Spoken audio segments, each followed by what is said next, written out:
ሰላም ውድ የዩቲዩብ ተከታታዮች እኔ ኢዮብ ይርኩመራ ነኝ። በአዲስ ቻናል መጥቻለሁ። የሚያዝናኑና ምርጥ ፈታ የሚያደርጉ ቪዲዮዎችን ይዘን መጥተናል። ወደ ቪዲዮ ላይክ፣ ሰብስክራይብ እንዲሁም የደወል ምልክቱን መጫን እንዳትረሱ። ወደ ቪዲዮ ቦርቴ ነይ ቶሎ በይ። ምንድን ነው ያደረግሽው?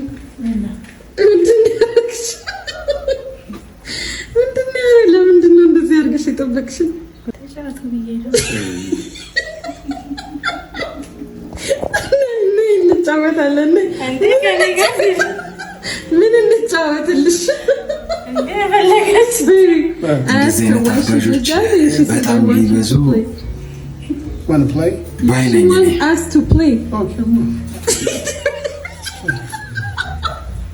በቃ ከልቧ ፋሚሊ ሆነች።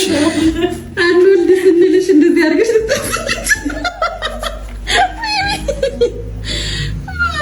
እንደዚህ አይነት መቀራረብ ቢኖር ለሁሉም ጠቃሚ ነው ላለው። ነይ ልሳምሽ። ዛሬ እንደውም ወንድ ልጅ ከነቃጭሉ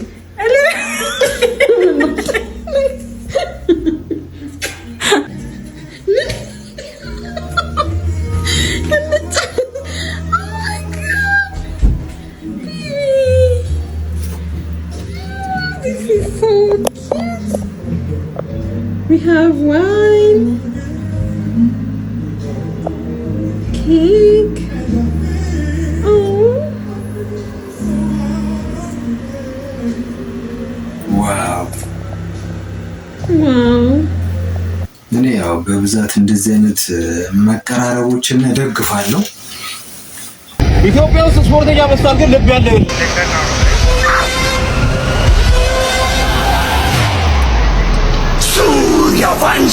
ሰሚማ ብራዘር ልብማ ያለው ስፖርተኛ ማለት ነው አለ እንዳንተ ተስፋ የቆረጠ ነው እንጂ የጠፋው ማለት ነው። አንተ ምን ልታገኝ ነው? ከዛ ላይ ብትወርቅ አንተ ሳትሆን የምታሳዝነኝ እንዲወታቸው የሆነ ሰው ላይ ብትወርቅ ነው በቃ።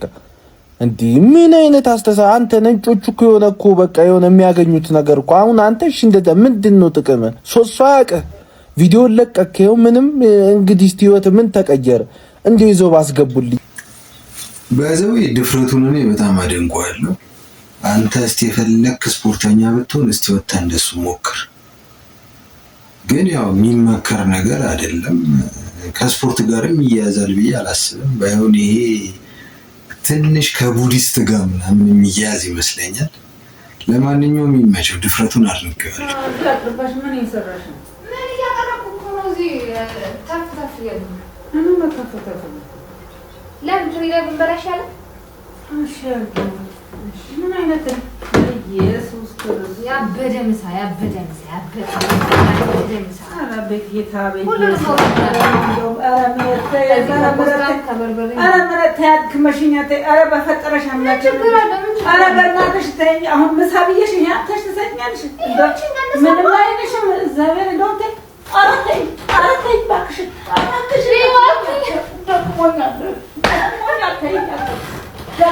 ምግብ ቢባልኩኝ ነው። እሺ በቃ እሺ አሁን እሺ በያንቺ ላይ ቁጭ ብለሽ ያመጣሽ ያፈራባሽ የበላሽ መርዝ የበላሽ አሁን እንጀራ ትቀሽ ይሄ ታቀርብልኛለሽ? ምን ማለትሽ? ትንሽ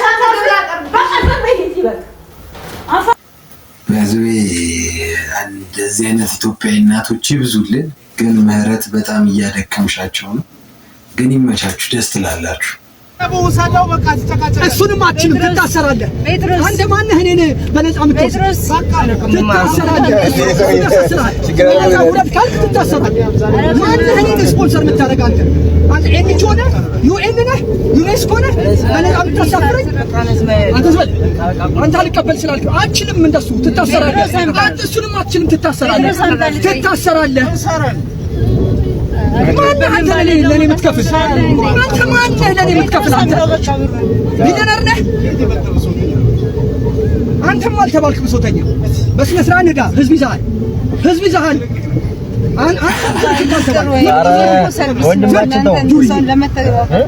አንተ ሹፌር ዱርዬ ነህ። የተጨበጨበልህ ዱርዬ። ዝም በል አንተ ክፍታ አባቶ ተረጋጋ። አንተም ከደቡብ መጣ ከመጣ ተባለ ቱሪ ወንበዴ እናንተ በኮቪድ አንተ አሁን ትነዳለህ ለሌላ በኮቪድ ነው የምትቀጣቀጣው። እንደውም አንተ ተረጠርኩ ቀን እንደውም በኮቪድ ሆን ዘርፈ ነው ይሄን የገዛኸው። እናንተ ከዚህ እየመጣችሁ ከደቡብ እየመጣችሁ ቀን ስለ ብሔረ ማንሳት አስፈላጊ ስለ ብሔረ ታንሳ በቃ ስለ ብሔረ አስፈልግም የጋራ ቁጠራለሁ እሳት እያጠፋል ፌዴራሊዝም እጠራለሁ እዚህ ያለው የተለያየ እጠራለሁ ተወት በቃ ለምን አንተ አትወት ዝም በል በቃ መለስ ነው የሰጠኝ ዝም በል መለስ የከፋፈለው መለስ አይደል እንዴ አንተም ክፍት አልተባልክ ራስህ ጠማማ ኧረ ተው አባ ምንድነው ዝም በል አንተ አስተው እኔ ከሱ ጋር እያወራሁ አንተ ጣልቃ መግባት አትችልም አንተን ደግሞ የመጨረሻ ተውዬሃል ደውል እስቲ ወንድ ኮንክ አንተ ታጥቃለህ አንተ እኔን አንድ ነገር ካረግ ታጥቃለህ ለምን ዝም አትልም አንተ እስከ ጥግ እንደውም እኔን አንተ አልፋታም አንተን አልፈታም እዚህ ኑረሽ እስቲ አስወርደውና አይ መጨረሻ አልሄድም ወደ አንተ ሀገር አልሄድም አገርህ ክፉ ነው እውነት ከሆነ ይቅርታ አድርጉልኝ ምን መሰላችሁ ብዙ ጊዜ ታክሲ ውስጥ ብዙ ሰዎች የቤታቸውን ብሶት ይዘው የሚወጡ ሰዎች አሉ ግን ደግሞ በህጋዊ መንገድ መብቱን ለማስከበር ታሪፍ ለምሳሌ ሲጨመርበት ታሪፍ ላይ የሚከራከረን ሰው አላችሁ ካጠገቡ ናችሁ ቃቦን ክፈል እኔ ልክፈልል እንሂድበት ገለመሌ በቃ መብታችንን ማስከበር ያለብን ለራሳችን ያለነው አታሽቃብጡ በተለይ ታክሲ ውስጥ ተደርባችሁ የምታወሩ ሰዎች ምናምን በጣም ነው የሚደብረው በእርግጥ ግን አሁን ሰውየው ከምን አንግል እንደሚያወራም ከመጀመሪያው ጀምሮ መነሻውን ባናቀውም ግን የሚያወራው ነገር ትንሽ ያስጠላል ወደ ብሔር ይሄዳል ምናምን ብሔርተኝነት ደግሞ ለማንም አይጠቅምም አመሰግናለሁ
የሚያሳዝነው በእውነት ከሰው እንስሳ የተሻለበት ዘመን ላይ ያለ ነው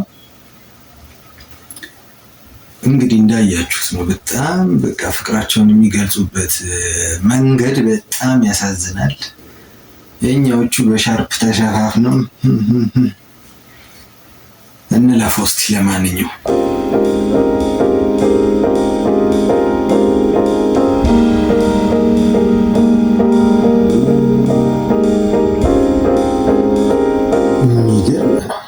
እንዴት ነው ተጠራቀመለ በእናት አባቴ እኔ አልሰበሰብ ብሎኛል እንደዚህ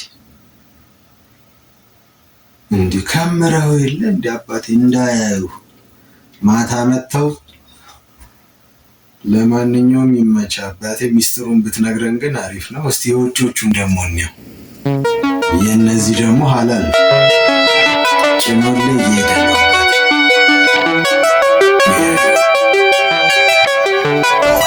ህጋዊ ነው በኔ ነገር እንዴት ነው እስቲ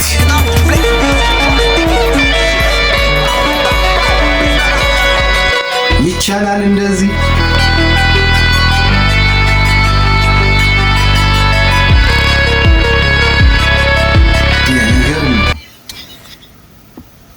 ብጮህ ደስ ይለኝ ነበረ ግን ልጮህ እንደ ጋይስ አይ ጩኬ ጨርሼ ነው የመጣሁት።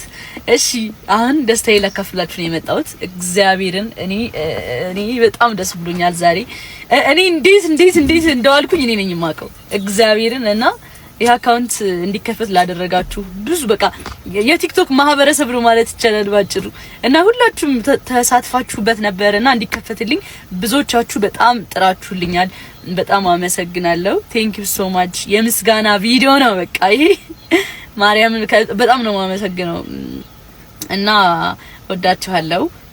ከጎኔ ለነበራችሁ ሁላችሁንም እግዚአብሔር ጨማምሮ ይስጣችሁ፣ በምትወዱት ነገር ያስደስታችሁ። ማርያምን ሌላ ምንም አልልም እና ወዳችኋለሁ።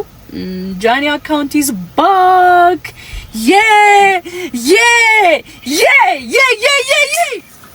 ጃኒ በእውነቱ አካውንትሽ በመመለሱ በጣም ደስ ብሎናል። ግን አጠገብሽ ያሉ ሰዎችን መጠራጠር ያለብሽ ይመስለኛል። አበሻ ደግሞ እንደምታውቂው ነው። ብቻ ምንም ለማለት አልፈልግም። እንኳን ለዚህ አበቃሽ። ኖ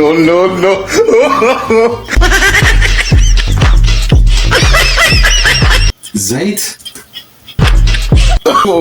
ኖ በርበሬ መቲ በዚህ ከለርሽ ራሱ እየተቀየረ ነው። እንቀማምስ እንደኛ እንደዚህ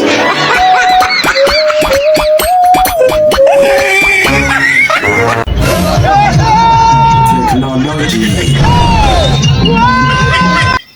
አስብጂልን ማባከለ ዶብሮስ ነው ከኔ ማግኘት ካቃተሽ ለፍተሽ እንደኔ ለሚሆን ፍብላ በሬ ለኔ ግዴ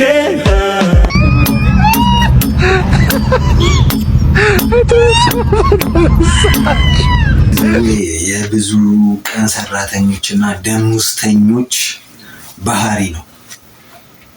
ሰኞ ላይ የምሳ የለው ምን ይደረግ እንግዲህ ሞቅ ብትን ጥሩ አይደለም ለማለት ያክል።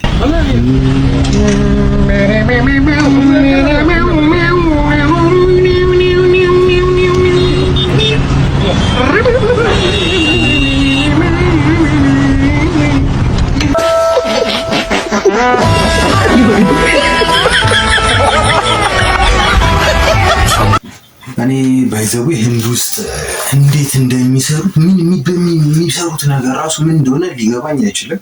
ከዚህ በፊት ግን አንድ ዩቲዩበር እንደዚህ በጣም ቫይራል የወጣ ቪዲዮ ሰርቶ በጣም ዓለም ላይ መነጋገሪያ ሆኖ ነበር። እንግዲህ ውጤቱን እንዳያችሁት ነው። ህንድ ለምትሄዱ ሰዎች ተጠንቀቁ ነው የምለው። ለሚስቱ በደሙ የፈረመው ሙሽራ መነጋገሪያ ሆኗል። እንደምታዩት እንግዲህ ይህ ግለሰብ በእስክሪብቶ መፈረም እየቻለ እሱ ግን ይህንን አላደረገም። እንደምታዩት እንግዲህ ብረት አግሎ እጁን በመውጋት እንግዲህ ለሚስቱ በደሙ ፈርሞላታል ማለት ነው። እንግዲህ ይሄ ምን ያህል እንደሚወዳት ነው የሚያሳየው። ሴቶች እንግዲህ እንደዚህ አይነት አፍቃሪ ይስጣችሁ። በጣም ነው የገረመኝ። ከምርህ ከሆነ እንደው ጥሩ ነው፣ ለየት ያለ ፍቅር አገላለጽ ነው። ግን ዋናው ከልብ ነው ወይ የሚለው ነው። ዋናው ከልብ ነው ወይ መፈረሙ አይደለም። ነገ አብረህ ለመኖር በችግር ለማለፍ ተዘጋጅተሃል ወይ ነው። ይመችህ። ግን ተመችተኛል በእውነት አዲስ አይዲያ ነው። ይመች።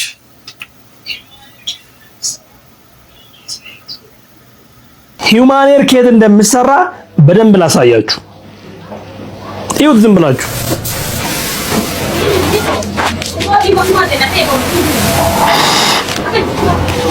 ይሁት ተጨፈለቀ አለባት፣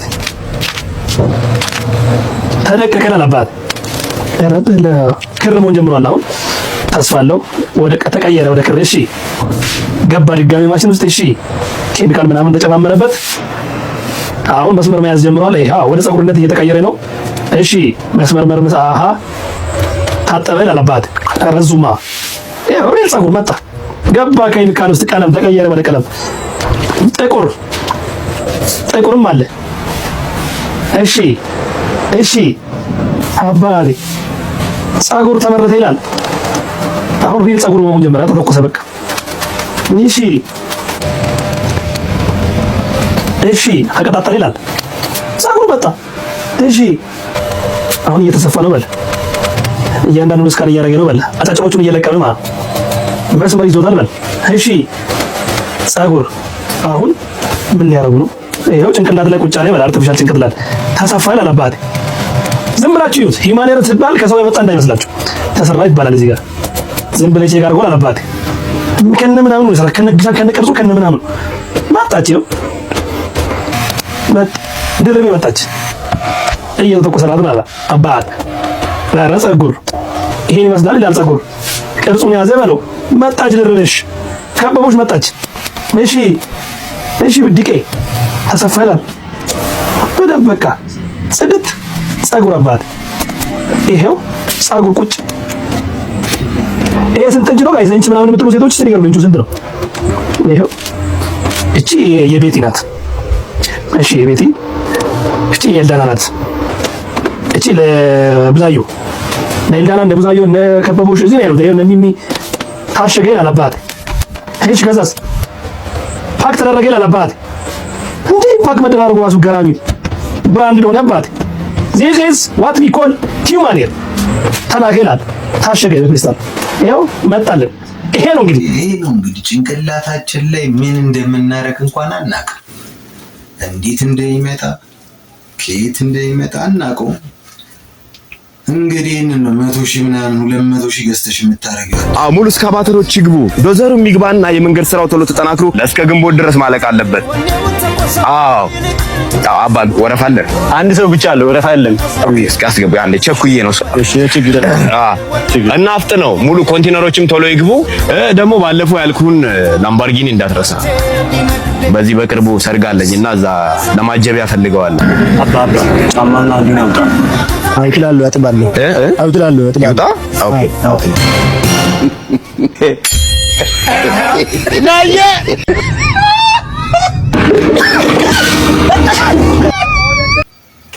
ብዙ ጊዜ ያለው ሰው አያወራም። በዚህ ዝም ብላች አየር ላይ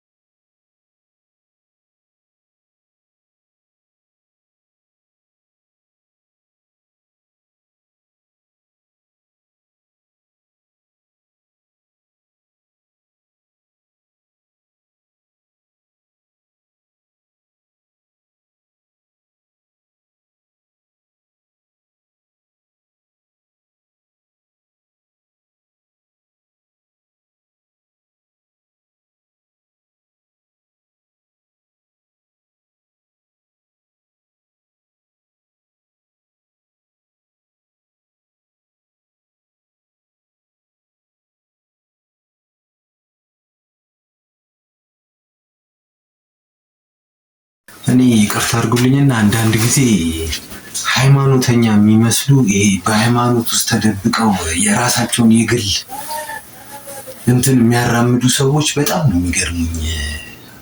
እኛ የሰው የትኛውም ደም እንዲፈስ አንፈልግም። ዓለም ሰላም እንድትሆን ነው የምንፈልገው። እንደዚህ አይነት ሰዎችን ማራቅና በጊዜ ማሸሹ ጥሩ ይመስለኛል። እጅግ በጣም አሳዛኝ የሆነ ዜና ነው። ታሪካዊው እንዲሁም ደግሞ የግዙፍ ታሪክ ባለቤት የሆነው ቅዱስ ጊዮርጊስ የስፖርት ክለብ የመንፈስ አደጋ እንደተጋረጠበት ነው መረጃዎች እየወጡ የሚገኙት። ባላገሩ ቲቪ እንደዘገበው ከሆነ ኢኮኖሚካሊ ባጋጠመው ችግር ምክንያት ቅዱስ ጊዮርጊስ የስፖርት ክለብ እንግዲህ የመንፈስ አደጋ ተጋርጦበታል። እንዲሁም በተጨማሪ ደግሞ የቡድኑ አባላት ማለትም ደግሞ ተጫዋቾች ማለት ነው ለ4 ወራት ደሞዝ እንዳልተከፈላቸውና የቡድኑ ዋና ተጫዋች አምበሉ አቤል ያለውም እንግዲህ የመልቀቂያ ደብዳቤ ማስገባቱን ጭምር ነው እየተነገረ የሚገኘው። ተጫዋቾች ብቻ አይደሉም ሌሎች የቡድኑ አባላትም ደሞዝ እየተከፈላቸው እንዳልሆኑ ጭምር ነው መረጃዎችን ያጋራው። በተጨማሪም ደግሞ ጨዋታ እየተደረገ ወይም ደግሞ የኢትዮጵያ ፕሪሚየር ሊግ እየተደረገ እንደሆነ ይታወቃል። ይህንን ተከትሎ እንግዲህ ተጫዋቾች ለልምምድ ወደ ሜዳ ጭምር እየመጡ እንዳልሆነና በስፖርት ክለቡ በቡድን አጋሮቹ ማለት ነው በእነሱ ማባበልና በእነሱ ጋር በመግባባታቸው ምክንያት ነው በልመና ወደ ስፖርት ሜዳ ወደ ልምምድ ራሱ እየመጡ እንደሆነ እየተነገረ የሚገኘው። ይህ ነገር እጅግ በጣም አሳዛኝ ነው ለመላው የእግር ኳስ አፍቃሪያን በሙሉ ማለት ነው። እጅግ በጣም አሳዛኝ የሆነ ዜና ነው። በአጠቃላይ የእግር ኳሱ የኢትዮጵያ ፕሪሚየር ሊግ ድምቀት እንደሆነ ይታወቃል። የትልቅ ታሪክ ባለቤት እንደሆነም ጭምር የሚታወቅ ነገር ነው። በአጠቃላይ የእግር ኳስ አፍቃሪያንም እንግዲህ ከቅዱስ ጊዮርጊስ የስፖርት ክለብ ጎን መቆም አለብን ብዬ አስባለሁ። የቡና ደጋፊዎች ብትሆኑም እንኳን ማለት ነው እርግጠኛ ነኝ ሁላችሁ ከጎናቸው እንደምትሆኑ እንዲሁም ደግሞ በአጠቃላይ የኢትዮጵያ ፕሪሚየር ሊግ ተጫዋቾች እንዲሁም የእግር ኳስ ቤተሰቦች እንግዲህ ከቅዱስ ጊዮርጊስ የስፖርት ክለብ ጎን መቆም አለብን ብዬ ነው ማስበው። በየትኛው መንገድ ቢሆንም እንኳን ማለት ነው በውጭም በሀገር ውስጥ የምትገኙ ኳስ የምትወዱ የቅዱስ ጊዮርጊስን የምትወዱ እንዲሁም ደግሞ የታሪክ ባለቤት የሆነውን ክለባችሁን መደገፍ የምትፈልጉ ሰዎች ከጎኑ ልትቆሙ ይገባል ብዬ አስባለሁኝ። በሌሎች መረጃዎች በድጋሚ መልሳለሁ። በዚህ ጉዳይ ላይ ግን ሀሳብ ካላችሁ ኮሜንት ላይ አጋሩ። መልካም ቀን ይሆንላችሁ። ስለ ኢትዮጵያ ኳስ አንድ ነገር ማለት ፈልጋለሁ። ያው ትንሽም ቢሆን ዘጠናዎቹን ትንሽ ኳሱን አይተነው ነበር። እስቲ ለማንኛውም ዘጠናዎቹ የኔ ባች የነበራችሁ ልጆች ይሄንን ቻናል በደንብ ላይክ ሰብስክራይብ በማድረግ እስቲ ፍቅራችሁን ግለጹልኝ። በተለይ መድን ቤት የነበራችሁ ልጆች የኢትዮጵያ ኳስ በተለይ ክለቦች ላይ አደረጃጀት የሚባል ነገር በቃ ከስር ከመሰረቱ አይሰራም። ሲምቤት ቢምቤት አይተነዋል። ከፕሮጀክት የመጡ ልጆች ይወድቃሉ፣ የትም አይደርሱ። እንደ እድለኛ የሆኑ ልጆች ናቸው የሚገቡት የሚገቡት። በአጠቃላይ ይህንን መረጃ ስንሰማ አዝነናል። ጊዮርጊስ ትልቅ ክለብ ነው። በእውነቱ እንደዚህ አይነት አደጋ ይደርስበታል ተብሎ አይታሰብም። ጊዮርጊስ ትልቅ ስም ያለው ክለብ ነበር። እኔ በዘጠናዎቹ ሳቀው እንደውም ሀብታም ከሚባሉ ክለቦች ብዙ ክፍያ የሚከፍል ትልቅ አቋም የነበረው በእናቱ አብነት የሚመራ ክለብ ነበር። እንግዲህ ያው መጣ ነገር የለም። ግን እኔ እንደ ሀሳብ የምሰጠው ነገር አሁንም ቢሆን ተረባርባችሁ ክለቡን ብታድኑት። አንድ ያለው ኢትዮጵያ ውስጥ አሉ ከሚባሉ ስመጥር ክለቦች እሱ ነው። ክለቡን ብታድኑት። ብዙ ደግሞ ቴሌቶኖች፣ አንዳንድ የገቢ ማሰባሰቢያዎች ተሰርቶ እንደው ጠንከር ያለ አቋም እንዲኖረው እና ጊዮርጊስ እንደ በፊቱ ጊዮርጊስ ሆኖ እንድናየው እመኛለሁ። ይመቻችሁ። ከሰካሹ አሰካሹ ባሰ የሚባለው የዚህ አይነቱን ቪዲዮ ስትመለከቱ ነው። ጀለስ ከሚያወራውን ነገር እኔ ህንድ ፊልም ላይ ራሱ አላየሁትም እና ምን አወራ የሚለውን እስኪ አብረን እንስማው። ጉድ እኮ ነው ዘንድሮ ማንሰማው ነገር የለም። እስኪ እቺን ቪዲዮ አብረን እንመልከታት። አሁን ያለውበት ላይፍ ላይ ድሮ በምንም አይገናኝም እና አሁን ሰው በጣም ሪስፔክት ያደርገኛል ያከብረኛል እና ዴቪዬ ነው አሁን የሚሉት። ድሮ ግን ገና ሲያዩኝ ይደነግጣሉ። ገና ፊታቸው ላይ ታቅባቸዋል። በሞተር ተከብቤ ነው የምሄደው። ሞተር ሳይክል ስንት በትንሹ 4 5 6 7 አንተ ማን ላይ ነው? እኔ በመኪና ነኝ። ጠዋት የነዳሁትን ከሰዓት አንነዳውም፣ ከሰዓት የነዳሁትን ማታ አንነዳውም። ምክንያቱም ፋውል ነው። ጠዋት ፋውል የሰራሁበትን ከሰዓት ፋውል አልሰራበትም፣ ከሰዓት ፋውል የሰራሁበትን ማታ ይዤው መጠጥ ቤት አልዞርም። ምክንያቱም ከሰዓት በኋላ ያለው የታሸገበት የመሳሪያ መኪና ነው። ኦኬ። ስለዚህ መጨረሻ ላይ ያንን መኪና አቁመነው ነው የምንሄደው። ጠዋት ደግሞ ሌላ ፋውል ስንወጣ ነው ያን መኪና ይዞ ነው የምንወጣው። ያን መኪና እዛ ያሳደድበት በማግስቱ እዛ ቦታ እናሳድረው፣ ሌላ ክፍለ ከተማ ነው እናሳድረው። ከዛ ሌላ ክፍለ ከተማ ነው ያን መኪና ካቆምኩበት ቦታ የሚያነሳልኝ እኔ አይደለም፣ ሌላ ጀማ ተልኮ ነው አንስቶት ሰላም መሆኑን አካባቢውን እኔ መሪው ላይ ቁጭ ብለው እኔ መሪው ላይ ቁጭ ካልኩኝ እናቱ የወለደችው ሰው አይዘኝም። እናቱ የወለደችው ሰው አሯርጦ አይዘኝም። አዲስ አበባ ከተማ ውስጥ በክራውድድ ነው የምልህ። በክራውድ መንገድ ተዘጋግቶ ነው። ምን ታረጋለህ? ወደ ምን የምትጠቀመው? ምንም ነገር አልጠቀም። ያው አላማ ሳይኖር ሲቀር ከባድ ነው። I drive like a devil። የኛ ሲስተም was blind። እንዴት ይሶ ኮዝ ግን በያን ከበስተጀርባችሁ ግን ማን ነበረ? ዋና ሆኖ እኔ የምላቸው ነገር ባለስልጣን እኔ የምላቸው ነገር ነበር ሁሉ ጊዜ። ይኸውላችሁ ይሄን ስራ የተወሰነ ጊዜ ብሰራው ነው አብረን አንቀጥልም። ሁሉ ጊዜ አንድ ስራ ሲሰራ ዴቭ የመጨረሻ ስራ ነው የሚባለው። የመጨረሻ ሳታሰር ምናምን እኔ የመጨረሻ እቺን ከሰራን በኋላ በቃ እቺን እንስራና ከዛ በኋላ በቃ ህይወታችን ያልፍልናል፣ ህይወታችን ቀይረን በቃ ኤቭሪዴይ ሁሌ የመጨረሻ ስራ ነው። ይህ ሰይጣን እዛ ሰርክል ውስጥ ይከታል። መጀመሪያ ኬክ ነው የሚሰጠው። መጀመሪያ ሰሞን ልደነግጥ ነበር። መጀመሪያ ሰሞን ምን ነበር የሰረቃችሁ? ትንንሽ ነገር ነው። በማዳበሪያ ነው ተወሱ። ትንሽ ነገር ነው የምንለው እኛ። በማዳበሪያ የመጣን ነገር ድሮ ይሄ እንትን ካሽ ፍሎ ከባንክ ወደ ባንክ አይቻልም ነበር ትራንዛክሽን። ስለዚህ በማዳበሪያ ይዘው ነበር አንዱ ባንክ ቅርንጫፍ የምታዞረው እንወስድብሃለን። ኖ ዌይ። አዎ እንወስድብሃለን። ቀልድ ነው። በጥፊ ብዬ አውርጄ መኪናህን ይዤ እሄዳለሁ። የባንኩን ሰራተኛ ነው ሰውየውን ነው ባለቤቱን ይሁን ምንም ይሁን እስከ ስንት ብር ድረስ ለምሳሌ ማንዬ ልታሳስረኝ ነው መሰለኝ። እንዴ በጣም የቆየ ብር ጋር ከባድ ነው ማንዬ።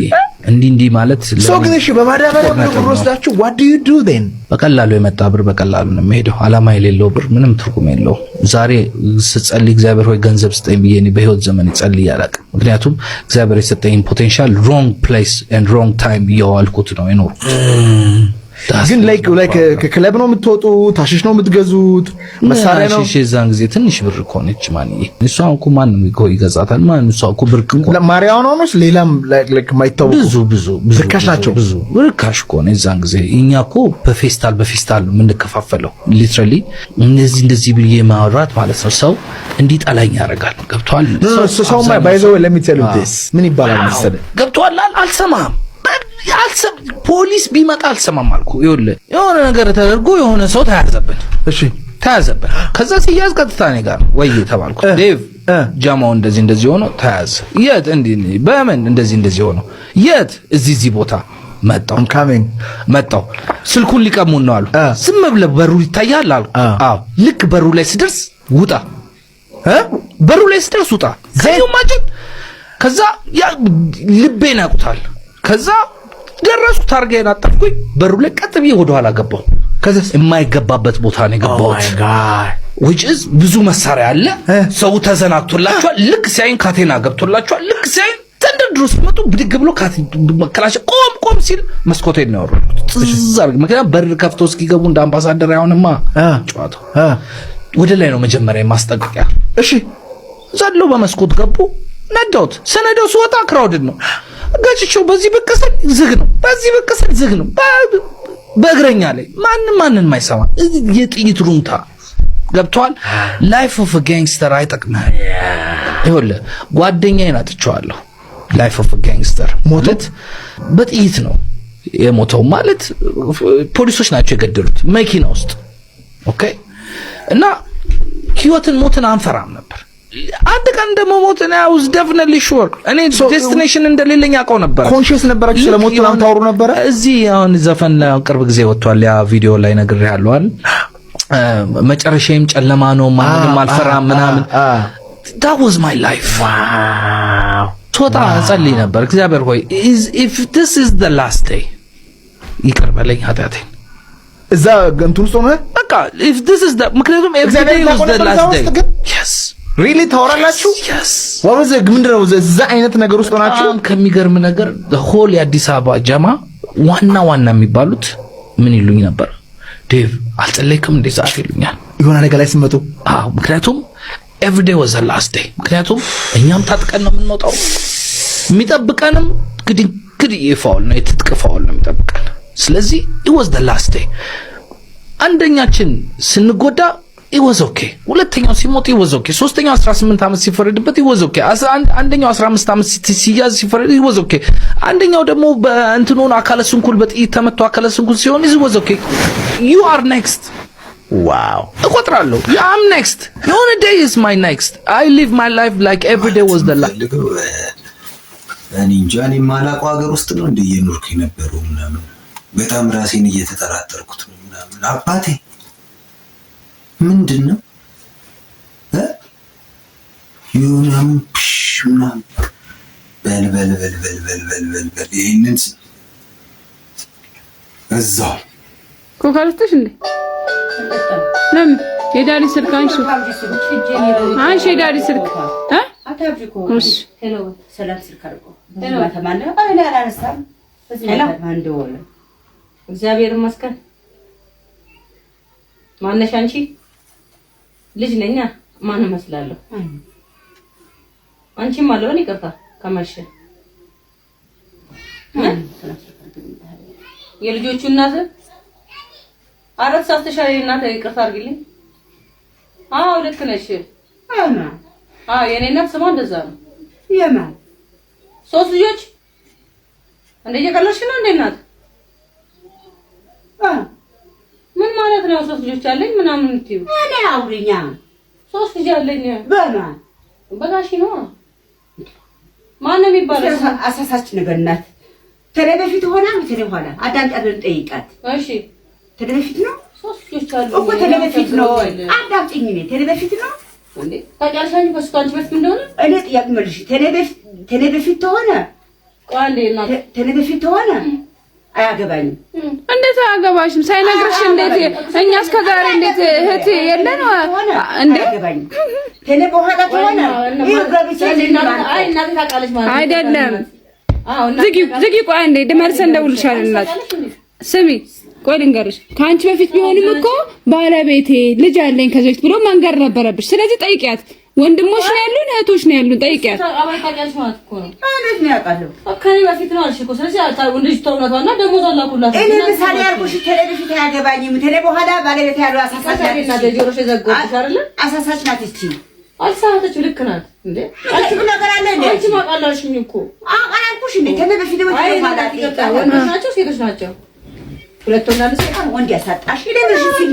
እሺ ቆይ ልቀቂኝ። እኔ ምን ስሚ? እሺ እሰማሻለሁ። ዴ አይ ደስ ብሎኛል ወንድሞች በመኖሬ።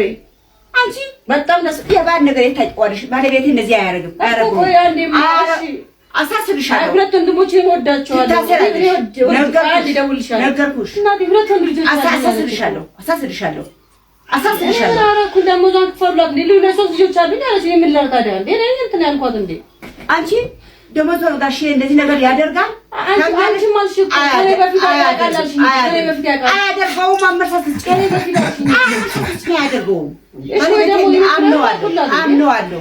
ረጋ ወተት ነው። እኔ ከወንድሞቼ ጋር መታወቅ እፈልጋለሁ። እሺ እናቴ እኔም እፈልጋለሁ። በቃ እሺ ያው መቼ ነገ ትመጫለሽ? አንቺ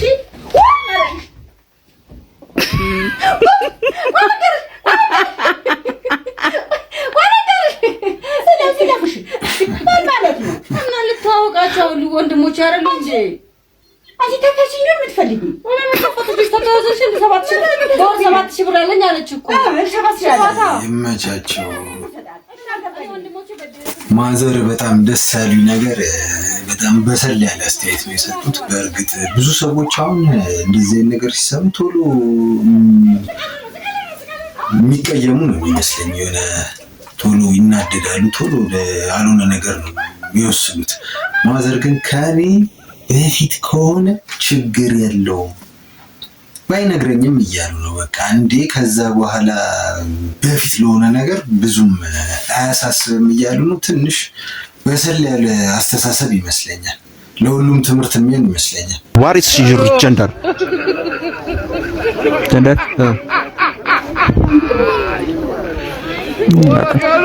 I think you have a gender. What is your gender? ያለ ሚስቲ በቃ ቤኮ ካን እሺ ቤኮ እንደዚህ አይነት አሰዳቢ ዲግሪ ያላቸው ደግሞ ወገኖችም አሉ። በጣም ያሳፍራል። ለኔም ዲግሪ ስጡኝ፣ ጀንደርን ይቁረጠው። ደሃ ዘመድ ላይ ማድረግ የሌለብህ ነገሮች ፓርት 1 የመጀመሪያው ውድ ቤት ወስደህ ምግብ መጋበዝ። ምናልባት ላንተ ያ 3000 ብር ላዛኛ ገዝቶ እሱ መጋበዝ ማለት ነው ላንተ ለኩራት ሊሆን ይችላል፣ ወይ ደግሞ ደስ ይላል ብለህ ታስብ ይችላል። ግን እሱ በሳሳት የሚያስበው ይሄ ብር እኮ ይሄ ላዛኛ እኮ የቤት ኪራይን ይከፍላል እያለ ነው የሚያስበውና ይሄ በጣም ሞራሉ የሚጎዳ ነገር ስለሆነ በቃ ከሱ ሌቭል እኩል ሆነ ተገባብዘህ ለመለያየት ሞክር። አለበዚያ ተው። እውነቴን ነው የምልህ፣ ለሱ ምንም ጥቅም የለውም። ሁለተኛው እቺ ናዛት ብሎ 300 ብር መስጠት ይሄ ጄኔሬሽን የማይረሳው ንቀት ነው። እውነቴን ነው የምላችሁ። እድሜ ልካችሁ ነው ስትረገም የምትኖሩት። እኔ ባይኔ ያየሁት ነገር አንድ ሀብታሙ ዘመድ ለደሃዋ ዘመድ ምን ይላል? እቺ 300 ብር ያዣት ለባልሽና ለልጆችሽ ለባል የሆነ ነገር ትገዣላችኋለሽ ነገር ብለው ይገጫታል። 300 ብር አስቡት። ኢማጂን 300 ብር ምን ልታረግበት ነው? ባስጥ አይቀርም እንዴ? እውነቴን ነው የምልህ። እንዴ ኢቭን እንኳን ለኔ ቤት ብትሰጠው ከፈጣሪ ታገኘው ነበር፣ ግን ለዘመድ እንዴ 300 ብር አይሰጥም። እውነቴን ነው የምላችሁ። ትንሽ ትልቅ የለውም የስጦታ ግን እንደዚህ አይነት ንቀት የለም። በእውነት እሷ የሰጣት እናት ብትረሳ ማለት ነው ልጆቹ አይረሱም። እውነቴን ነው የምልህ። ሁሌ እድሜህን ሙሉ ማለት ነው ከጀርባ እያየ ነው የምትኖረው። ሶስተኛው ጉራ። ይሄ ደግሞ ማለት ነው ስላስመጣቸው 10 ኮንቴነሮች ያ ደሃው ዘመድ ምንም አይመለከተውም። እውነቴን ነው የምልህ። ያው ላንተ ሊደሰት ይችላል፣ ግን እሱ ሌላ የራሱ ችግር አለበት። ስለዚህ አትጎርሩ። በቃ ብር እንዳላችሁ እናውቃለን፣ ያውቃሉ። ይታወቃል። ስለዚህ እንደዚህ አይነት ጉራ አያስፈልግም።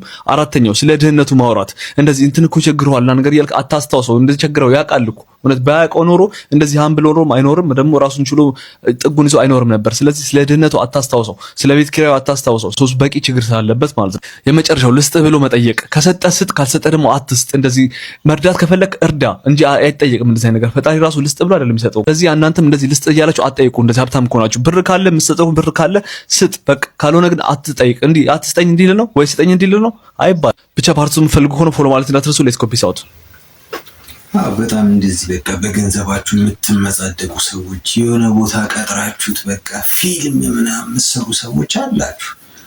ያለ ራስ ነው በቃ ከሱ ከኑሮውን ምንም የሚጨምርለት የሚቀንስለት ነገር የለም። ለደቂቃ ምናምን ያው በአንተ ኑሮ ሊከየፍ ምናምን ይችላል። ትንሽ ሲሄድ ይረሳዋል። እና ቅርጽ አትስሩ። ድሃ ላይ በተለይ ቅርጽ መስራት በጣም ያስጠላል። በጣም ለማለት ያክል ልጁ ገና በሁለት ወሩ አባቱን ሳያውቀው ቢያርፍም እናቲቱ ስለ አባቱ በደንብ ትነግረዋለች። በየዓመቱም ለልደቱ ከአባቱ ስጦታ እንደተላከለት በማስመሰል መቃብሩ ጋር ስጦታ ታስቀምጥለታል።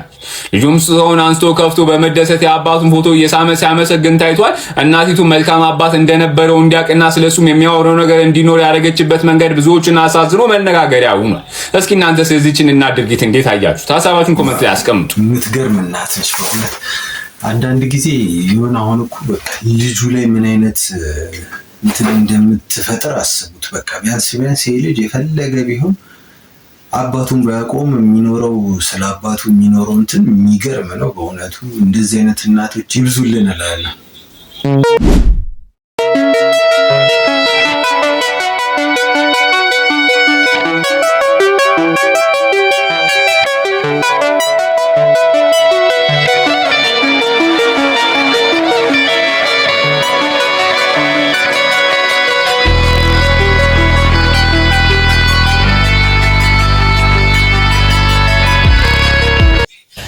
ስሙ ቤተሰቦቼ አንድ ያዳምጡኝ እሺ።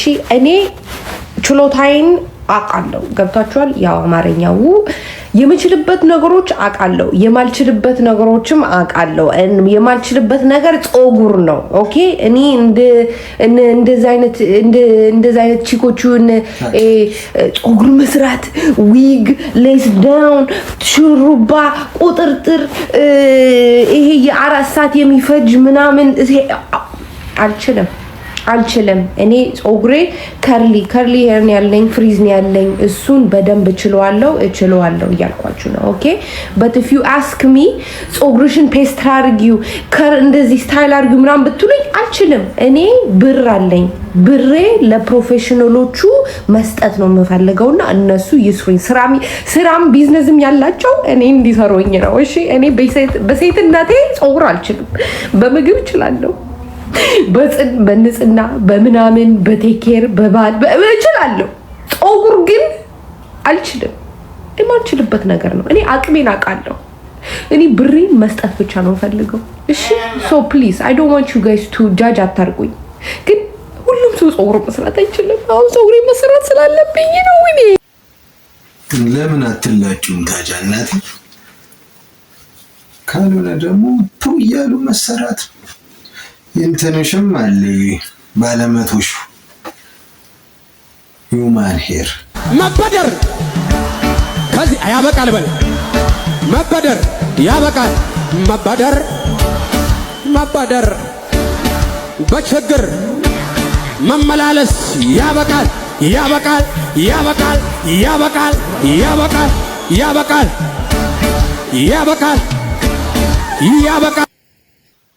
ያበቃል። በኔ እጅ ሰው ይሞትብኛል ብዬ አስቤ አላውቅም። በጣም ለምንኖርበት ቤት ለቤታችን በጣም በቃ ተወዳጅና ጥሩ ሰው ነበርኩኝ። በጣም ቤተሰቦቼን ማግዝ ስራ የምወድ ታታሪ ሰው ነበርኩ። በወቅቱ ወንጀሉን በፈጸምኩኝ ጊዜ ተደውሎ ለእናቴ እንኳን ሲነገራት ተሳስታችኋል፣ የኔ ልጅ እንደዛ አያደርግም ብላ መቀበል እንኳን እስከሚያቅታት ደርሳ ነበር። ከኔ የማይጠበቅ ስህተቶችን ሰራሁኝ። ዛሬ ላይ ቆሜ ሳስበው ወጣትነትም ልጅነትም ጭምር ነው። ያ ደግሞ እዚህ ቦታ ላይ እንድመጣና ይሄንን ረጅም ዓመት እንድታሰር ብዙ ዋጋ እንድከፍል ከራሴ አልፌ ቤተሰቦቼን ብዙ ዋጋ እንዳስከፍላቸው አድርጌያለሁ፣ አድርጎኛል። እኔ የመጀመሪያ ገና ወንጀሉን የፈጸምኩኝ ቀር ነው የተጸጸትኩት። ምክንያቱም በህይወት ዘመኔ በኔ እጅ ሰው ይሞትብኛል ብዬ አስቤ አላውቅም። ግን እጄ ላይ ሰው ሞቶብኝ ሳይ የመጀመሪያ የወሰድኩትኝ ራሴን ለማጥፋት መሞከር ነው። በራሴ ላይ አደጋ ደረስኩኝ። ሰውነቴ ሙሉ ኦፕራሲዮን ሆኜ ነው ከሞት የዳንኩትና የተረፍኩት። ያ እኔ ሰው በኔ እጅ ሰው ሞቶ የኔ መኖር ምንድነው ትርጉሙ? ለማንስ ይበጃል ብዬ ነው ራሴ ላይ ጥቃት ያደረስኩት። ጸጸቴ እዛ ጋር ነው የጀመረው። እየቆየ ስትሄጂ ግን እየበሰል ስትሄጂ፣ በተለይ ያደግሽ ስትሄጂ፣ በተለይ በጣም በጣም በጣም እየተጸጸትሽ ትሄጃለሽ። ምክንያቱም የመጀመሪያ ሰውን የሚያክል ክቡር ነገር ባንቺ እጅ መጥፋቱ በጣም ሊጸጸትሽ ይገባል። ሰርተሽ ማታመጪው ነገር ነው። መልሼ ለተካው ብለሽ አትተኪው። በምንም ያን ሰው መካስ አትችይም። ንብረት ወድሞ ቢሆን በገንዘብ ይተካል በተለያየ መንገድ። የሰው ህይወት ግን በምንም ነገር ልትተኪው አትችይም። እዚህ ጋር አንድ ነገር ለማለት ፈልጋለሁ። ለትንሽ ደቂቃ ንዴት ብለን በጣም የማንወጣው ጸጸት ውስጥ እንገባለን እና ብዙ ጊዜ ብዙ ወንጀል የሰሩ ሰዎችን ብንጠይቃቸው ስፔሻሊ የሰው ነፍስ ያጠፉ ሰዎችን ብንጠይቃቸው አብዛኛዎቹን አስበውበት ኦር በቃ አቅደው ያደረጉት ነገር አይደለም። ለደቂቃ የምታቀተ ንዴት ነች። መቆጣጠር አቅቶን ነው ያላስፈላጊ ነገር ውስጥ ቤተሰቦቻችንንም ራሳችንንም ማህበረሰቡንም ብዙ ያላስፈላጊ ነገር ውስጥ የምንገባው።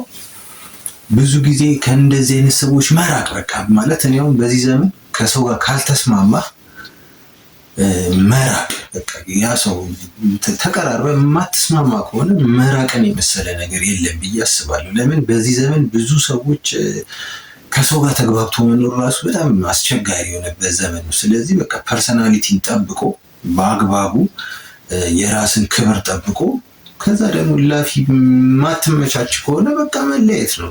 እርድና እንደዛ ይመስለኛል እና በጣም ያሳዝናል፣ ያስተምራል ብዬ አስባለሁ። ጋሽ ስብሐት ስራ ሳይጨርሱ ወደ መሸታ ቤት አይሄዱ። ስራቸውን ጨርሰው ጥንቅቅ አድርገው አስገብተው በእረፍት ሰዓታቸው ብቻ ነው ያን የሚያደርጉት። ደግሞ ያን የሚያደርጉት ሱሰኛ ስለሆኑ እንዳይመስሏችሁ። በጣም በሽተኛ ልጅ አላቸው፣ የታመመ ሌሊቱን በሙሉ እየጮኸ የሚያድር ልጅ ያለ የሚጮህ በቃ ፓራላይዝድ የሆነ እና መተኛት አይችሉም። የሚጠጡት እንቅልፍ እንዲወስዳቸው ነው። እንቅልፍ ካልወሰዳቸው ጠዋት ተነስተው ስራ አይገቡም፣ ቤታቸውን አያስተዳድሩም። እንደሰማችኋቸው የመጠጥ ሱሰኛ አይደሉም። ለዚህ ነው ይሄ ልጅ እስኪወለድ ጠጪ አልነበሩ። እነ ትኩሳትን ሌላውን መጽሐፍ የጻፉት አምቦሃ እየጠጡ ነው። ውቤ በረሃ ሰካራም መሃል ተቀምጦ በአምቦሃ የሚያመሹ ቁርጠኛ ሰው ናቸው። ማን ነው ናይት ክለብ ውስጥ አምቦሃ ይዞ ለዘመናት የሚቆይ? በጣም ዲሲፕሊን መጠጥ የማይወዱ ሰው ናቸው። ይሄ ልጅ ከመጣ በኋላ ነው ብዙ ሰው የማያውቀው ታሪክ እና በተኛት አለባቸው ጠዋት ስራ ለመግባት። ስለዚህ ጠጥተው ይገባሉ። ይሄ ነው እውነታው። ከዚህ ውጭ በዲሲፕሊን የሚጠጡ ሰው ናቸው። እነኚህ ሰዎች አድርገው የማያውቁትን ጠዋት ቤታቸው ተረት ሰፈር መጥተው ቁርስ አብልተው መጠጥ እንዲጠጡ አደረጓቸው። በቃ እንጠጣ ብለው ካሰከሯቸው በኋላ አንድ ሰው ጋር እንውሰድ ብለው ብብታቸው እንደዚህ ይዘው በረከት ድሮ ይዘውት ወጡ። እንደዚህ አድርገው ከዛ በረከት ምናምን እያሉ ገቡ ማለት ነው። በረከት ሳይ በቀን በ7 ሰዓት ተኩል እንደሚሆኑ ከሆነ አይሆኑም፣ በቃ ጽሁፍ አቅራቢ ሆኑ ይቅር ብሎ ያንን ቦታ እንዲያጡ አደረጓቸው። ይሄ ክፋት አሁንም አለ በየዘመናቱ። ምናልባት መሪዎቻችን አይምሯቸው እስኪከፈት ተጠራጣሪ እስኪሆኑ ክሮስ ቼክ ማድረግ እስኪጀምሩ ይቀጥላል። ትልልቅ ሰዎችን ባለውለታዎችን እንደዚህ አድርጉ እንትን የማረጉ ነገር ይቀጥላል። በዚህ ምክንያት ያንን ትልቅ ቦታ አጥተዋል እሳቸው ለማለት ነው። እንግዲህ ከዚህ መማር ነው። ብዙ ጊዜ አንረዳም። አጠገባችን አካባቢያችን ያሉ ሰዎች ሁሉ በቀረቡን ቁጥር ጥሩ የሚያደርጉልን ሁሌ በቃ ለእኛ የሚያስቡ ምናምን ይመስላል። እኔ እድሜ በበሰለና እየቆየው በመጣው ቁጥር ነው ብዙ ነገሮች እየገቡኝ የመጡት። አጠገብ ያሉትን ሰዎች በአይነ ቁራኛ ማየት የጀመርኩት ከቅርብ ጊዜ ወዲህ በኋላ ነው። እንግዲህ ጋሽ ሰባት ትምህርት ይሆነናል። እስኪ እውቀት አለን የምትሉ ሰዎች እስኪ ይሄን መልሱልኝ። ተማርን የምትሉ ሰዎች ማለት ነው። ቀላል ጥያቄ ነው። ለምሳሌ ፀሐይ ከየት ነው የሚመጣው ብንል፣ ብርሃን ከየት ነው የሚመጣው ብንል ከፀሐይ። ዝናብ ከየት ነው የሚመጣው ብላችሁ ከደመና ትላላችሁ። መብረቅ ከየት ነው የሚመጣው ብላችሁ ቀዝቃዛና ሙቅ አየር ሲጋጭ ትሉኛላችሁ አይደል? እስኪ ንፋስ ከየት ነው የሚመጣው? ልብ ያለው ሰው ይንገረኝ። ንፋስ ከየት ነው የሚመጣው ወይ እንዴት ነው የሚፈጠረው? ያው እውነቱን ለመናገር እስቲ ኮሜንት ላይ አስቀምጡልኝ። እኔ አላውቀውም። በስመ አብ ወወልድ ወመንፈስ ቅዱስ። ምን ነው እና ምን ነው ራቁትን መጣ? እንደው አንተ እያንዳንዱ ሰው ሳትፈልግ የማትወደውን ዓመተ ምህረት ያስታውሳል። የትኛውን ዓመተ ምህረት? የኔ 77 ድርቁን። አዎ አልወደውም። 69 ቁጥሩ ያጣላል። እናቴ ክፉ ዘመን ነው ብቻኛው። እውነቴን ነው። የልብስን ጥሩነት የሚገባኝ እንደዚህ አይነት ስትሳይ ነው። አሁን ይሄ ልጅ ባይለብስ ማን ያየዋል? እንደ መንፈስ ገብቶ ተኝቶ ቢወጣስ? ደግሞ ደፋር ነው። አንድ ሜትር ከ50 አልባዎች ምን ሊያደርግ? አንዳንድ ጊዜ በቃ ለአርት የተፈጠረ ሰው ነው ከምላቸው ሰዎች አንዱ መኮንን ላቀ ነው። ጽድት ያለ እድሜና ጤና ይስጥ ለማለት። አዲስ አበባ እያለህ አንዲት ልጅ ወዳህ ነበር አንተን አሉ። እሷ የላትማ፣ የምትበላውም የላት። ደሃ ነች። ስለዚህ ደሃ ስለሆነች እኔ ምን አገባኝ? ደሃም ሁና ማግባትን ፈልጋ አይሆን፣ እኔ አላምንበትም። ቆንጆ ናት ግን አሁን የሚገባው በአሁን ጊዜ የሚገባው እሷ ስራም ያላት እኔም ስራ ያለኝ መሆን አለብን። መደጋገፍ አለብን ሁላችንም። ካልተደጋገፍን ችግር ነው። ግን እኮ ትዳሩም አይሰምርም።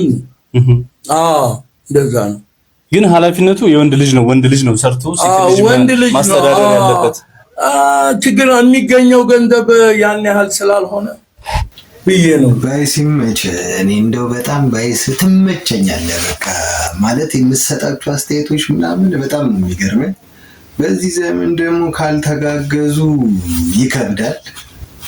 ግን ልጅቷን ብትንከባከባት ጥሩ ነበር። ባይስ ኢትዮጵያ ከወጣ 37 ዓመት ነው የቆጠርነው። 33 በዚህ ሁሉ ዓመት ኢትዮጵያ ተመልሳ አታውቅም እና እንደሚገባኝ ናፍቀዋል። አንተም የናፈቁ ሰዎች እውነት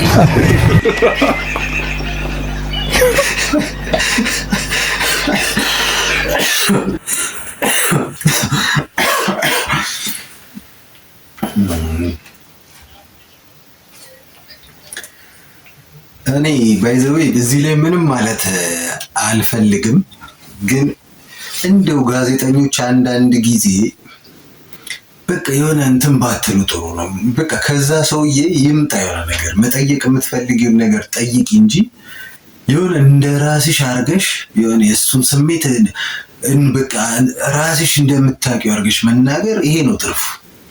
በቃ ሰው የተሰማውን ይናገር። መጠየቅ ያለብሽን ጠይቂ፣ መናገር ያለብሽን ደግሞ ሰው ይናገር። በቃ ማጨብጨብ ምናምን ለእሱ ላይ መቸው ይችላል። አንቺ ቢመችሽ እሱ ላይ መቸው ይችላል። ራፕ የጀመርኩት እኔ ነኝ፣ ራፕ የጀመረው እሱ ነው የሚል ሰጣ ገባ እዚህ ግባ የማይባል ጉንጭ አልፋ ክርክር እንደሆነ ይነገራል። ራፕን ማንም የጀመረው ማን? እኛ ኢትዮጵያን ጉዳያችን አይደለም። ኦኬ ነው። ራፕን የጀመረው ማን ነው? ራፕ የጀመርነው እኛ ነን። ራፕ የጀመርነው እኛ ይታወቃል፣ ማንም ያውቃል። ራፕ የጀመርኩት በደርግ ጊዜ ነው። በደርግ ጊዜ ነው አስተውሳለሁ። አብዮቷ ልጇ ልትበላ እንደነገ እንደዛሬ እኔ ነበርኩ እጄ ያስታጠብኩት እና እዛ እጅ ያስታጠብኩ ሄድኩኝ እና ፊት ለፊት መንግስቱ ኃይለማርያምን አየሁት። ልክ መንግስቱ ኃይለማርያምን ሳየው የእውነቴን ነው የምነግርህ ውስጤ ራፕ ማድረግ ፈንቅሎ ወጣብኝ። ከዛ ራፕ ማድረግ ጀመርኩ። መንግስቱ ኃይለማርያም ኮሎኔል መንግስቱ ይሄው እንደሚታየው ጠቆር ይላል ፊቱ፣ ምንድነው መጥቆሩ ምንድነው ነገሩ እስቲ ልጠይቀው እያሉ ያቡሃል መንግስቱ ኃይለማርያም መድፍ ውስጥ ነው የሚያድረው። ከዛ መንግስቱ ኃይለማርያም ፊት ለፊት አየኝ፣ እኔም መንጌን ፊት ለፊት አየሁት። ከዛ በኋላ አላስታውስም። ብቻ ስነቃ ኢህአዴግ ገብቷል።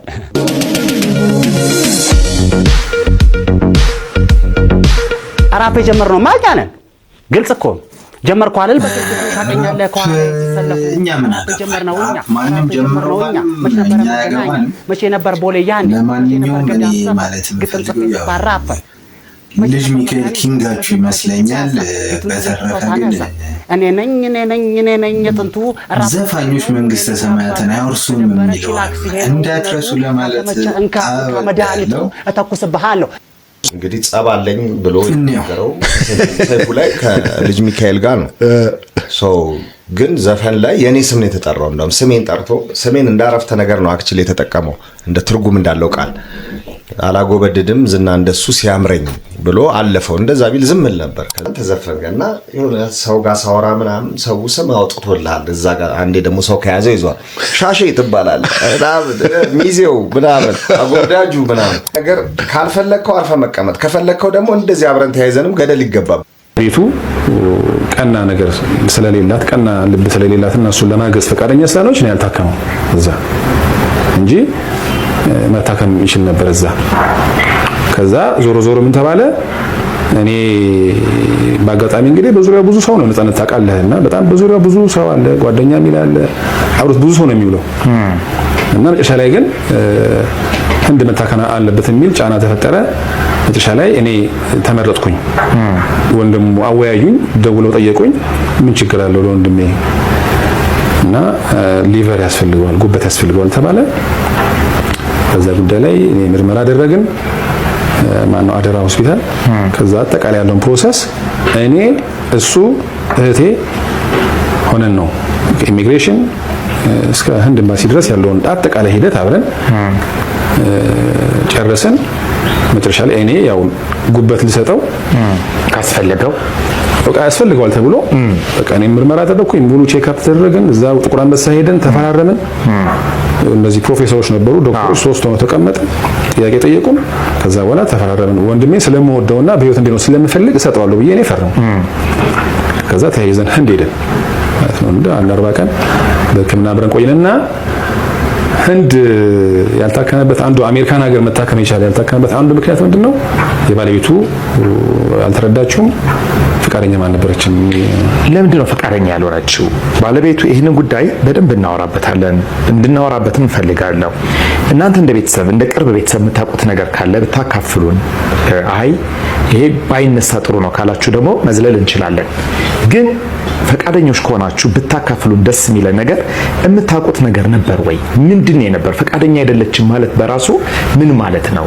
ሚስት ነች፣ ትዳር ነው፣ ልጆች አሏቸው። ስለዚህ ከልጆች ማለት የባል ህይወት አይደለም ወይ? ምንድን ነው ፈቃደኛ አይደለችም ማለት? የምታውቁት ነገር ካለ እስኪ ወንዴ የምትነግረን ካለ። እንግዲህ እኔ እንዳልኩ ያው ህንድ ሄድን፣ የህክምናው ፕሮሰስ ተጀመረ።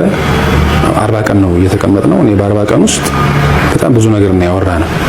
እኔ እንደውም ያን አጋጣሚ በጣም ስለምፈልገው አነሳን በትዳሩ ጉዳይ እንዴት ነው ያላልኩትኝና እስከ መቼ ድረስ ነው በዚህ ሁኔታ የሚቀጥለው? ትዳርህን ነው ትዳርህ በዚህ ሁኔታ እስከ መቼ ነው የሚቀጥለው? ወይ አንተ ወደዛ ሄደህ አሜሪካን ሀገር መስራት ያለብን ስራ መስራት ያለብህ ተጨማሪ ሙያህን እንኳን የምትወድ ከሆነ እዛው አብረህ እየሰራ እንደ ሌሎቹ አርቲስቶች እንደዛ መኖር አለብህ፣ ወይም እሷ ወደዚህ መጣት አለባት የሚል ነገር አነሳሁኝ። አይ እሷ ወደዚህ መጣት አትፈልግም እና እንዴት ነው በዚህ ሁኔታ የሚቀጥለው የሚል ነገር አነሳሁኝ። ግን ዞሮ ምንድነው እኔ ያው እሱም ጋር ስናወራ የነበረው የነገረኝ አንደኛ እሱ ትክክለኛ ማንነቱ ፒውርሊ ነፃነትን አባትነቱን ሳይሆን የሚፈልግ የነበረው ጥቅሙ ነው። ምን ማለት ነው ጥቅሙ? ማለት በቃ እሱ ከዚህ እንደውም የነገረኝ መጨረሻ ላይ የተግባቡትና የተማመኑት ከኢትዮጵያ እሱ እንዲኖር እሷ እዛ እንድትኖርና ልጆቹን ግን ሳያቋርጥ በየወሩ በፋይናንስ እንዲያግዝ በሚል እንጂ በዛ ደረጃ ተግባብቶ እሱም ያው እስከ መጨረሻ ሰዓት ድረስ በየወሩ $2000 እና ልጆቹ ምንም ሳያቋርጥ እያንዳንዱን ገንዘብ እያገዘ ልጆቹን እንዳሳደገ እና ከዛ ውጭ ግን ሰብሰብ ብሎ ለመኖር ብዙ ፍላጎት እሷ የላትም። ኢትዮጵያ መታ መኖር አትፈልግም። እሱ ደግሞ ሙያውን ስለሚወድ ሀገሩን ስለሚወድ እዚህ ነው መስራት የሚፈልገው የሚል ነገር ነው ያለውና ዞሮ ዞሮ ያው ባለቤቱ እኔ የተረዳችው አይመስለኝም። በዛ የተነሳ ያው ያለው ነገር ይሄ ነው ማለት ነው። ምን ማለት ነው? 4 ዓመት በትዳር አብረው ካልኖሩ አብረው 4 ዓመት ሙሉ ያልቆዩበት ምክንያት እንደው ተስማምተው አንቺ እዛ ሁኚ እዚህ ሁኚ ነው ወይስ በደንብ እንደ ባልና ሚስት ቁጭ ብለው እያወሩ እየተነጋገሩ በልጆቻቸው ጉዳይ ላይ እየተወያዩ እንደ ባልና ሚስት ተፋቅረው ተግባብተው መስመር ይዘው አንድ ቀን ተስፋ አድርገው አንድ ቀን አብረን እንኖራለን ብለው ነው ወይስ ከዚህ በተቃራኒ እሱ ገንዘቡን የላከ እሷ ደግሞ ገንዘቧን እየተቀበለች ነበር ወይ ኑሯቸው? እንግዲህ እኔ ባለፉት 4 ዓመታት ያለው የትዳር ሁኔታቸው እኔ በሱ በኩል ያለውን ነው ማቀው። እሱ ደስተኛ እንዳልነበረ ነው። ደስተኛ አይደለም። በትዳሩ ደስተኛ አይደለም።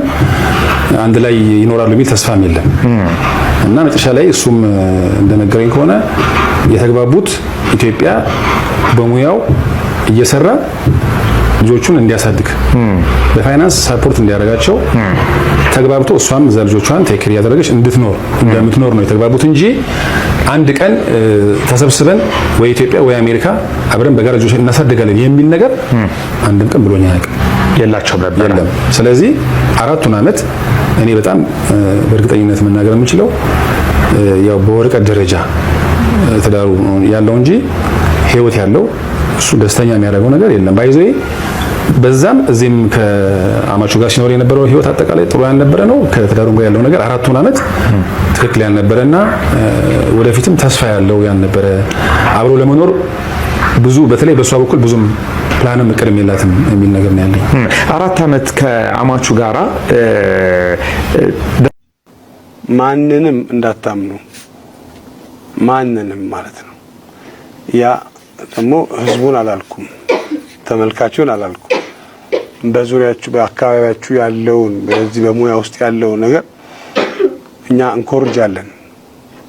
እንኮርጃለን ልክ ትልቁ ህፃን በተቀራራቢ እድሜ ያላቸው ልጆች ትልቁ አመመኝ ሲባልና ልጁ ትልቁ እንክብካቤ ሲደረግለት ትንሹም አመመኝ ይላል።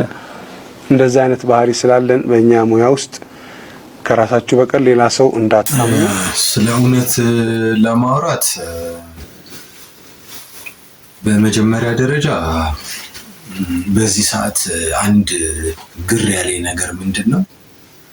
እነዚህ ሰዎች መጀመሪያ እስቲ እህቱም ያለችውን እንትን አሰማችኋለሁ። መጀመሪያ ስለሷ ጥሩነት ነበር ሲያወሩ የነበረው።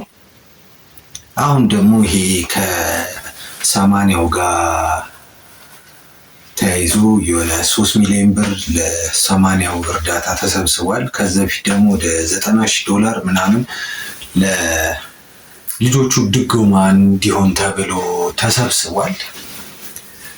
መጀመሪያ ተስማምታ እሷ ታማሚ ናት ምናምን ብላ አብረዋት ወግነው ቪዲዮ ከሰሩ በኋላ አሁን ተመልሶ እንደ አዲስ ነገሮችን አጭሮ እንትን ማለት ሁሉ ትንሽ ሚዛናዊ አይደለም፣ ለመፍረድም ይከብዳል።